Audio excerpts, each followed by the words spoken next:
السلام علیکم ورحمۃ اللہ تعالی وبرکاتہ۔ نحمد ونصلی علی رسول الکریم، اما بعد فاعوذ باللہ من الشیطان الرجیم، بسم اللہ الرحمن الرحیم۔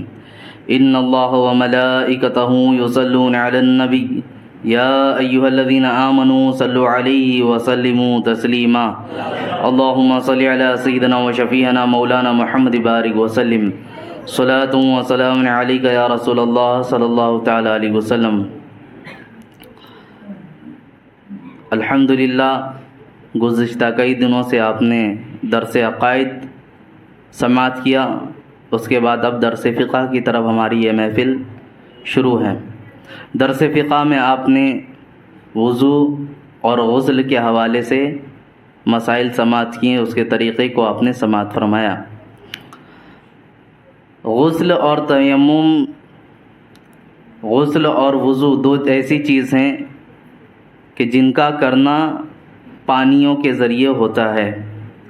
جب پانی پر انسان قدرت رکھتا ہے تو وضو کرتا ہے، غسل کی حاجت ہوتی ہے تو غسل کرتا ہے۔ بعض دفعہ ایسے بھی حالات آ جاتے ہیں کہ بیماری ہو یا ایسی جگہ پر ہو جہاں پانی موجود نہ ہو، تو ہمیں کیا کرنا چاہیے؟ تو اللہ رب العزت نے وضو اور غسل کا ایک نائب رکھا ہے جسے ہم تیمم کہتے ہیں، اسی کے متعلق آج ہم مسائل سماعت کریں گے۔ تیمم کی فرضیت قرآن مجید میں بھی آئی۔ اللہ رب العزت نے اسے ایک مقام پر، جب ماں عائشہ صدیقہ رضی اللہ عنہا کا ہار گم ہوا ایک سفر کے دوران، حضور صلی اللہ علیہ وسلم کے ہمراہ کئی صحابیہ بھی تھے، صحابہ کرام موجود تھے۔ فرماتے ہیں کہ آپ کا ہار سفر کے دوران ٹوٹ کر گر گیا۔ جہاں پر ہار گرا اور یہ بات پتہ چلی تو حضور صلی اللہ علیہ وسلم نے وہیں پڑاؤ کر لیا اور ہار کے تلاش کرنے کی لوگوں کو خبر دی کہ ہار کو ڈھونڈو۔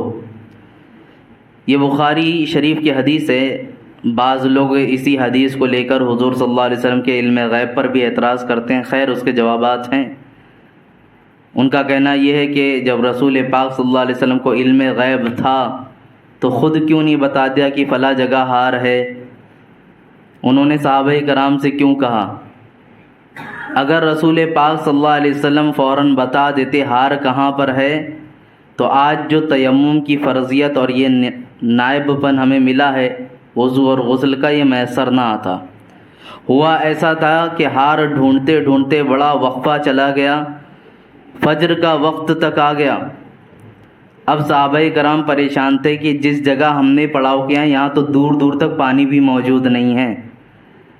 تمام صحابہ کرام جمع ہو کر حضرت ابوبکر صدیق رضی اللہ عنہ کے پاس گئے اور جا کر ان کی بارگاہ میں عرض کیا کہ نماز کا وقت ہو گیا ہے اور پانی ہمارے پاس موجود نہیں۔ اتنا سن کر حضرت ابوبکر صدیق رضی اللہ عنہ حضرت عائشہ جو ان کی بیٹی ہیں ان کے پاس گئے تو دیکھا رسول پاک صلی اللہ علیہ وسلم آپ کی گود میں سر اقدس رکھ کے آرام فرما رہے تھے۔ حضرت عائشہ صدیقہ رضی اللہ عنہ کو حضرت ابوبکر صدیق رضی اللہ عنہ نے تھوڑا سرزنش بھی کی، ڈانٹا ڈپٹا۔ بہرکیف اتنی بات ہونی تھی، رسول پاک صلی اللہ علیہ وسلم بیدار ہوئے تو آپ نے جب دیکھا کہ معاملات ایسے ہیں، نماز کا وقت ہو گیا اور وضو کے لیے پانی نہیں ہے، تب اللہ رب العزت نے آپ پر وحی نازل فرمائی۔ وحی کے اثرات آپ کے چہرے پہ نازل ہوئے۔ قرآن مجید میں وہی فرمایا جاتا ہے، یا ایھا الذین آمنوا لا تقربوا الصلاۃ وانتم سکارى حتى تعلموا ما تقولون ولا جنبا الا عابري سبيل حتى تغتسلوا وان كنتم مرضى او على سفر او جاء احد منكم من الغائط او لامستم النساء فلم تجدوا ماء فتيمموا صعيدا طيبا فامسحوا بوجوهكم وأيديكم ان اللہ كان عفوا غفورا۔ یہ آیت تیمم نازل ہوئی جب حضور صلی اللہ علیہ وسلم نے فرمایا کہ پانی نہیں ہے اور ہم وضو نہیں کر سکتے تو کیا ہوا؟ مٹی ہے، اس سے تیمم کر لو اور نماز ادا کر لو۔ صحابہ کرام نے جب اس حکم کو سماعت فرمایا سب کے چہرے خوشی سے کھل گئے، تمام کے چہرے خوشی سے کھل اٹھے۔ یہ درد اور تکلیف انہی کو ہو سکتی ہے جنہیں اپنی نمازوں کی اہمیت معلوم ہو۔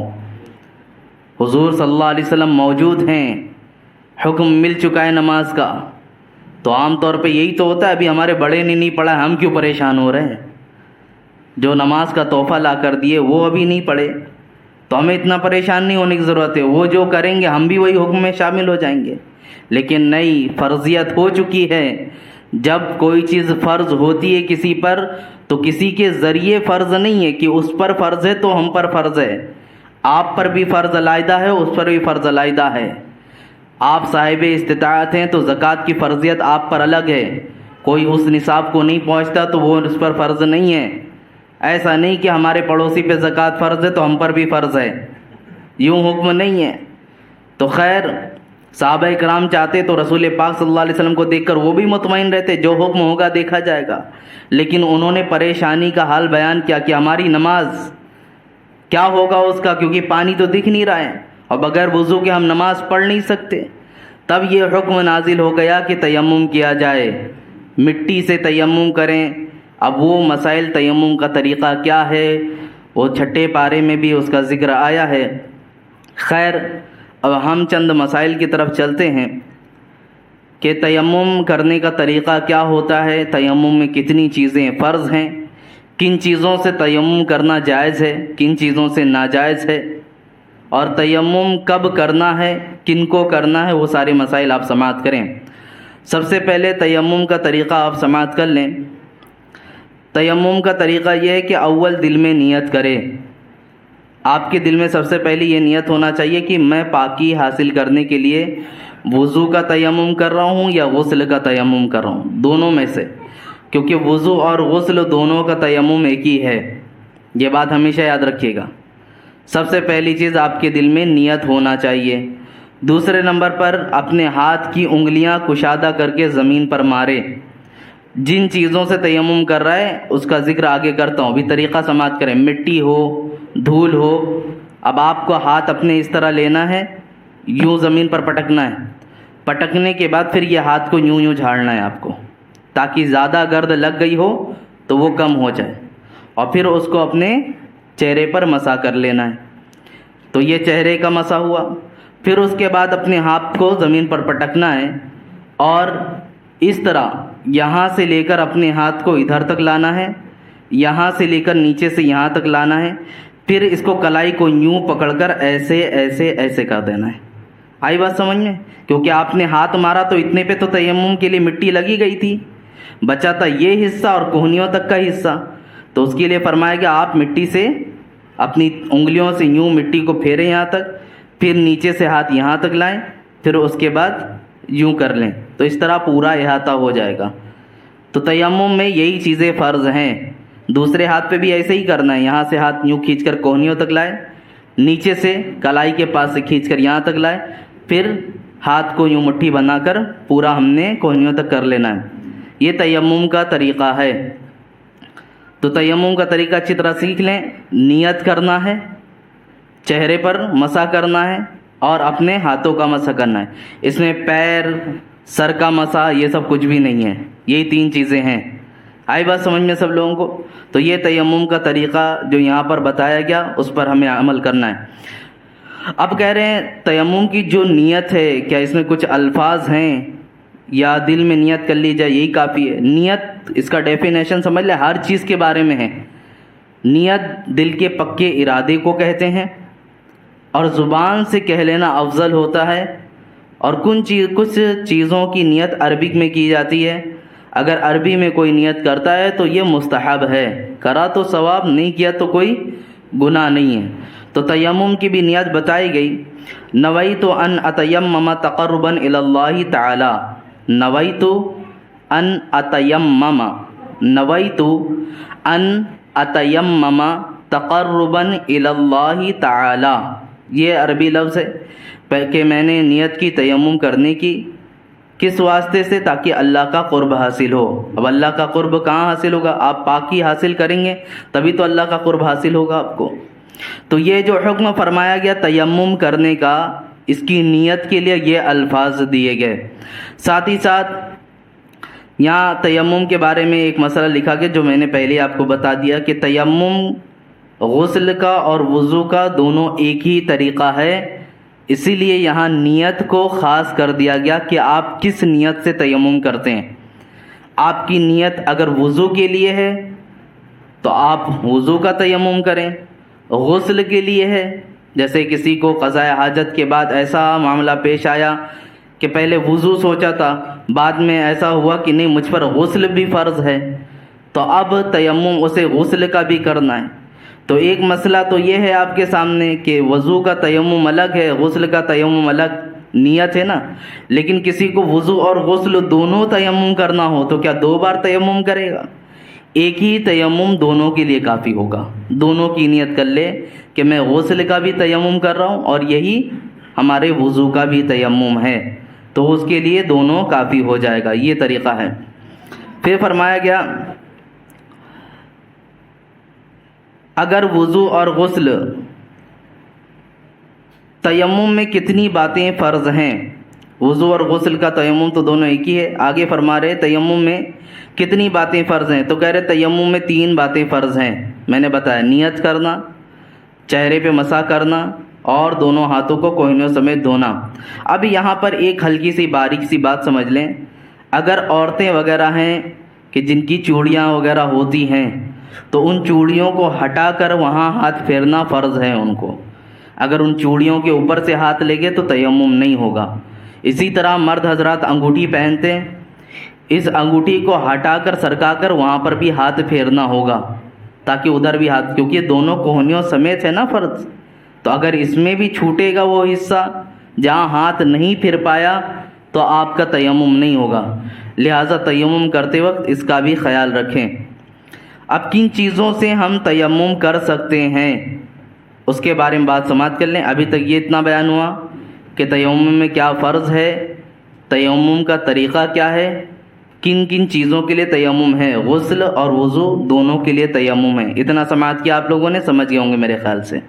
اب ہے تیمم کن چیزوں سے ہم کر سکتے ہیں، تو بتا رہے ہیں پاک مٹی، پتھر، ریت، ملتانی مٹی، گیرو و کچی یا پکی اینٹ، مٹی اور اینٹ پتھر یا چونے کی دیوار سے، مٹی ہو یا پتھر ہو یا چونے کی دیوار ہوتی ہے، ان سے بھی آپ ہاتھ وہاں مسل کر لگائیں گے تو مٹی کی دیواریں ہوتی ہیں، ہاتھ پھیرتے تو مٹیاں لگتی کہ نہیں ہاتھ میں، تو اس طرح بھی چونا ہو، چونے کی دیوار ہوتی ہے یا چونے کا ہم کلر کرے ہوتے ہیں اس پر بھی ہاتھ پھیریں گے، تو اس طرح یہ چیزیں بتائی گئی۔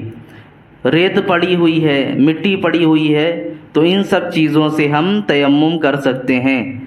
آیا اب تیمم کن چیزوں سے نہیں کر سکتے، تو وہ بھی بتا رہے ہیں یہاں پر کہ جن چیزوں سے تیمم کرنا جائز نہیں، جیسے کہ سونا، چاندی، تانبا، پیتل، لوہا، لکڑی، ایلومینیم، اور اسی طرح جستہ کپڑا، راکھ اور ہر قسم کے غلے سے تیمم کرنا جائز نہیں۔ یعنی دوسرے الفاظ میں اتنا سمجھ لیں، جو چیزیں آگ میں جل کر خاک ہو جاتی ہیں، ختم ہو جاتی ہیں، گل جاتی ہیں، ان سے تیمم کرنا جائز نہیں۔ اب سونا چاندی گل جاتا ہے، ٹھیک ہے، لکڑی جل کے خاک بن جاتی ہے، تو اس طرح جتنی بھی چیزیں ہیں آپ اگر ان کو دیکھیں کہ یہ آگ ان کو جلانے کی طاقت رکھتی ہے یا اس کی حالت کو تبدیل کرنے کی طاقت رکھتی ہے، جیسے کہ پگھلا دے، اس کو سمجھ میں ہی نہیں آئے پہلے کس حالت پہ موجود تھا، ہار ہے اگر اسے پگھلا دیا جائے تو وہ گل کے سونے کی شکل میں تو اختیار رہے گا، لیکن پہلے کیا تھا وہ موجود رہے گا، وہ تو گل جائے گا۔ تو یہی بتا رہے ہیں کہ اس کے گلنے کے بعد وہ پتہ نہ چل سکے، آگ اسے جلا دے تو اس سے تیمم کرنا جائز نہیں ہے۔ لیکن یہ جتنی چیزیں بیان ہوئیں، سونا، چاندی، لکڑی، اگر ان سب چیزوں پہ گرد و غبار اڑ کے لگا ہو یا اتنا گرد جمع ہو کہ آپ ہاتھ لگا کر اس سے تیمم کر سکتے ہیں تو تیمم کرنا جائز ہے۔ ان چیزوں سے نہیں، ان پر پڑی ہوئی گرد سے آپ کا تیمم کرنا جائز ہوگا۔ تو یہ اتنے مسئلہ بتائے گئے۔ اب آخری مسئلہ سماعت کریں کہ کن لوگوں کو تیمم کرنا جائز ہے۔ کیا کوئی بھی دل میں آیا آج ٹھنڈی زیادہ لگ رہی تیمم کر لیں، نہانے کا من نہیں کر رہا ہے آج تیمم کر لیں، ایسا نہیں ہے، اس کے لیے بھی شرط ہے کہ کن لوگوں کے لیے یہ چھوٹ دی گئی ہے اور کب کر سکتے ہیں۔ تو سب سے پہلی چیز یہ ہے کہ جب پانی پر قدرت نہ ہو تو تیمم کرنا جائز ہے مطلقاً، اس میں کسی کی قید نہیں۔ ہم میں سے چاہے کوئی بیمار ہو، چاہے بیمار نہ ہو، ضعیف ہو، کمزور ہو، طاقتور ہو، اگر ہم میں جو بھی ایسا شخص ہے کہ جو پانی پر قدرت نہیں رکھتا تو اسے تیمم کرنا جائز ہے۔ اب پانی پر قدرت نہ رکھنے کی کیا صورت ہے تو بیان کرتے ہیں کہ ایسی بیماری ہو کہ وضو یا غسل کرے گا تو بیماری بڑھ جائے گی۔ پانی پر قدرت نہ ہونے کی صورت بھی تو ہونا چاہیے، تو اس کا مطلب یہ کہ ایسی بیماری میں مبتلا ہوا کہ اگر پانی کا استعمال کیا تو مرض بڑھ جائے گا۔ جیسے بخار کی حالت میں تھا، اگر نہانے کے لیے گیا، اور بخار کئی طریقے سے ہوتا ہے، ایک بخار ایسا ہوتا ہے کہ نہائیں گے پٹیاں اتارتے تو ہی اترتا ہے، اور ایک بخار ایسا ہوتا ہے جس میں کہا گیا کہ اسے ٹھنڈ سے بچاؤ، تو وہ طبیب اطباء جانتے ہیں حضرات کہ مطلب بخار کس نوعیت کا ہے۔ تو اس طرح کی اگر کوئی بیماری آتی ہے کہ جس سے پانی مضر ہو، یا ہاتھ پیر میں زخم لگا ہوا ہے بہت زیادہ اور وہاں پانی نہیں پہنچا سکتا، تو اب ان سب صورتوں میں اس نے پانی پر قدرت نہیں رکھی، تیمم کرے گا تو جائز ہوگا۔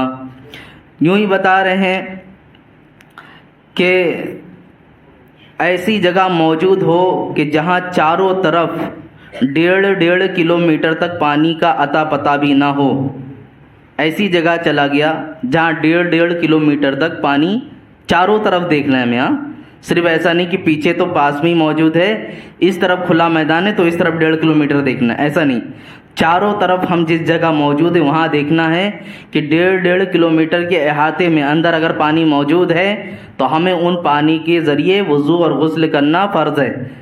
اب وہ چاہے آپ خرید کر کریں، چاہے مانگ کر کریں، یا اجرت پہ لے کر کریں، جیسی بھی سچویشن آتی ہو، مانگ کر بھی اگر کر سکتے تو آپ پر ضروری کہ مانگے اس سے۔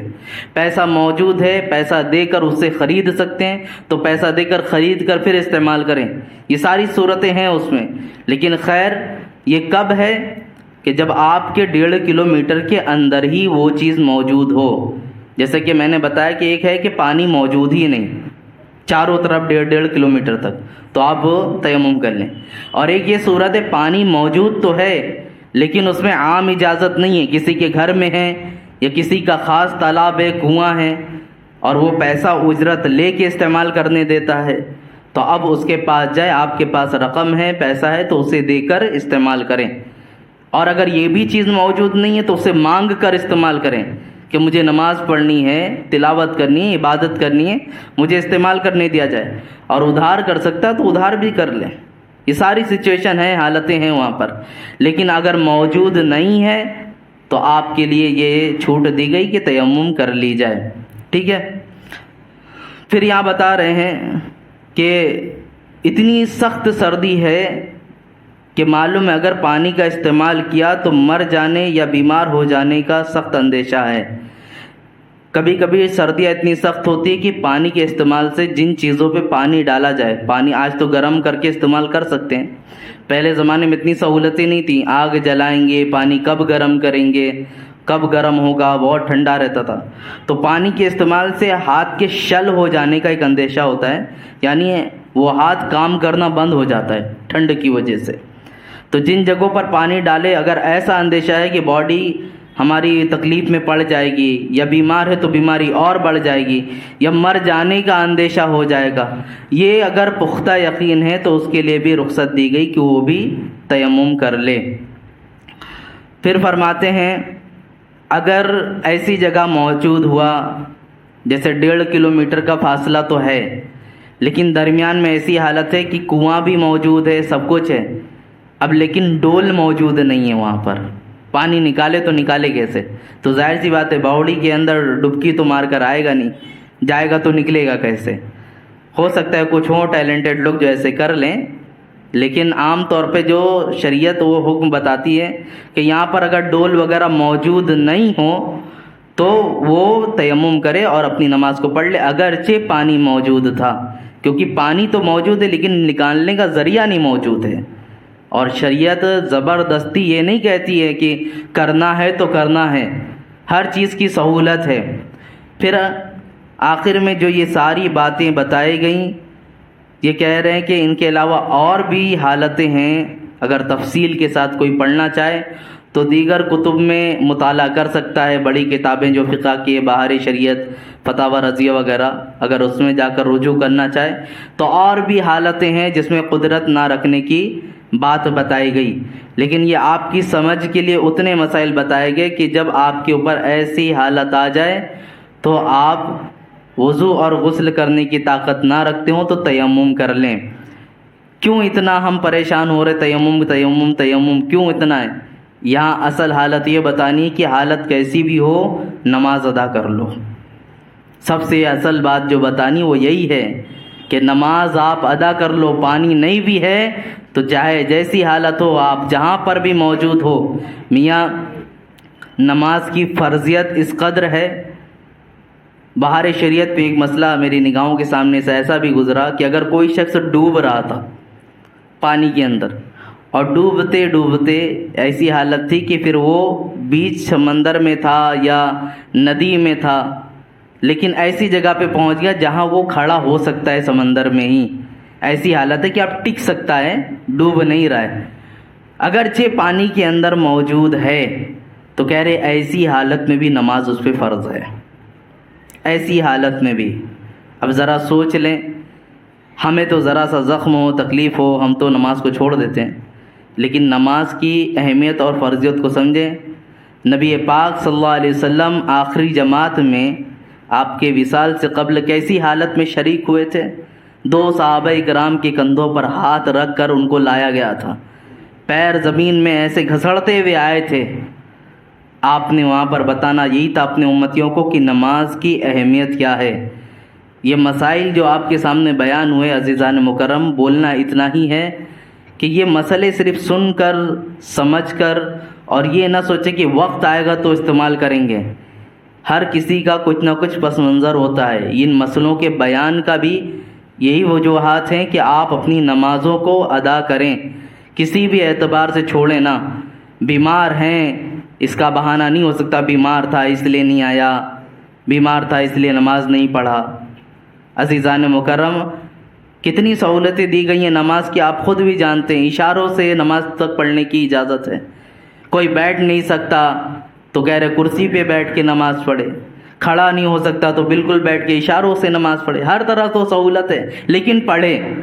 معذور وہ شخص ہے جس پر پوری نمازوں کا وقت گزر جائے اور اسی حالت میں موجود ہو، معذور وہ شخص کہلاتا ہے۔ کوئی کوما میں چلا گیا یا ایسی سخت بیماری میں مبتلا ہو گیا کہ جسم بھی نہیں ہل رہے ہیں اور پورا 5 وقت کی نماز کا وقت گزر گیا تو شریعت میں اب وہ معذور ہے۔ ایسا نہیں کہ ایک نماز میں بیمار تھا اگلی نماز میں صحیح ہو گیا تو وہ معذور ہے، اسے معذور نہیں کہا جاتا۔ تو عزیزان مکرم، نماز کی اہمیت اور اس کی فرضیت کو سمجھانے کے لیے یہ مسائل بتائے گئے، اور خود صحابہ کرام کی زندگی بھی آپ نے دیکھا نا، پریشان ہو کر کس طرح گئے حضرت ابوبکر صدیق کی بارگاہ میں، ہماری نماز کر کے۔ پھر حضرت ابوبکر صدیق بھی غصے میں کیوں آئے؟ کیونکہ نمازوں کا مسئلہ تھا اور ان کے ہار کے ٹوٹنے کی وجہ سے آج ہم ایسی جگہ رکے جہاں پانی بھی موجود نہیں ہے، اسی لیے تو انہوں نے سرزنش کی، ڈانٹا ڈپٹا اپنی بیٹی عائشہ صدیقہ رضی اللہ عنہا کو۔ عزیزان مکرم، یہ نماز سب سے زیادہ اہمیت کے حامل ہے۔ روز محشر کے جہاں گداز بوت اولی پرشش کے نماز بوت، جب حساب کتاب لیا جائے گا تو سب سے پہلا سوال نماز کا ہی ہوگا، اور بزرگوں نے فرمایا جو اس میں نکل گیا وہ سب میں نکل گیا۔ اور ہم دیکھیں تو ہمارے معاملات ایسے ہیں کہ اگر ہم سے ابھی پوچھ لیا جائے تم نے کتنی نمازیں پڑھی اور کتنی چھوڑی تو ہم سب پھنس جائیں گے، ہم سب پھنس جائیں گے کہ نہیں؟ تو وقت ہے اپنی نمازوں کو قضا جو ہوئی ہیں ان کو ادا کر لیں، اور ادا کر کے پھر رب کی بارگاہ میں توبہ کریں۔